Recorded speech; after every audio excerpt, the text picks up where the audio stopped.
Hihilain ko yan. Hihilain ko yan. Pero wala nga, hihilain ko yan. Kaya ako magkakupang manas. Pero hihilain ko yan.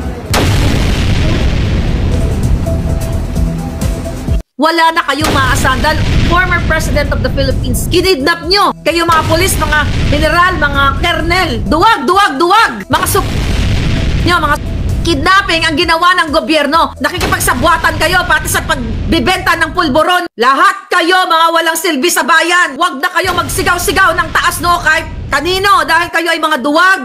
Yun lang pala, kinatatakot nyo mawalan kayo ng sweldo, mga walang silbi. So naglingkod kayo pa. Po ang news, Lexter Hiking TV. Huwag kalimutan mag-click all bell para lagi po tayong updated sa ating mga panibagong video at mag-subscribe na. Ang balita, may tensyon palang nangyayari dito sa Villamor na iya, no? Sa inside in na iya. At nakikita natin dito hinila po yung personal security ni President Duterte at saka may hinawakan or hinila nila yung mga abogado ni President Duterte. Parang walang respeto na po si Tory kasi may narinig pa natin na hihilain daw niya.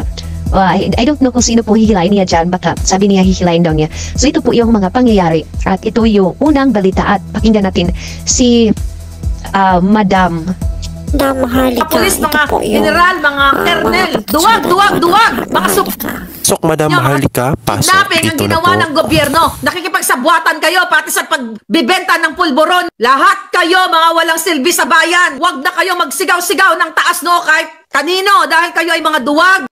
Yun lang pala, kinatatakot nyo mawalan kayo ng sweldo, mga walang silbi. So naglingkod kayo para sa sweldo? Hindi kayo naglingkod para sa bayan. Takot kayo mamatay lahat. Ay takot nga kayo mawalan ng sweldo eh. Mga duwag kayo, kaya no wonder kahit sino sa atin, italo kayong lahat. Sa sweldo pa lang, takot na kayo eh. E paano pa sa ganyan? Hinayaan yung kidnapin ang commander-in-chief nyo na nagbigay sa inyo ng dignidad, na nagprotekta sa inyong mga barangay, na nagtanggol sa mga batang ginorgor ng mga adiktus. Duwag kayong lahat. Lahat na hindi nanindigan. Duwag kayo. And quietly, patiently listening, yung isang channel, pinila isa-isa ang mga kalaban ni President Duterte from mga legitimate human rights lawyers, former Senator De Lima, those from the Philippine left, napakarami and basically rejoicing.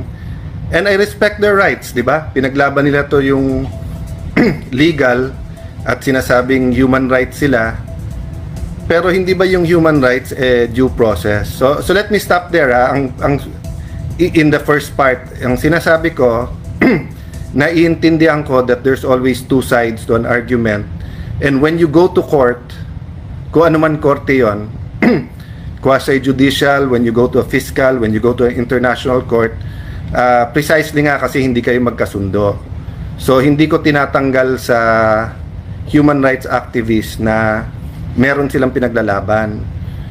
Sa part 1, ito yung part 2. Yung isasakay siya sa airplano na may petition siya sa Supreme Court at walang Philippine Court na nagsasabing dapat siyang i-extradite or i-surrender sa Hague. Anong nangyari? Anong nangyari sa inyong mga human rights advocates? No? Hindi ko nilalahat kayo sa Ateneo Human Rights, alam nyong mahal ko kayo. Part ako niyan. Sa Supreme Court, marami tayong pinaglaban. Pero tama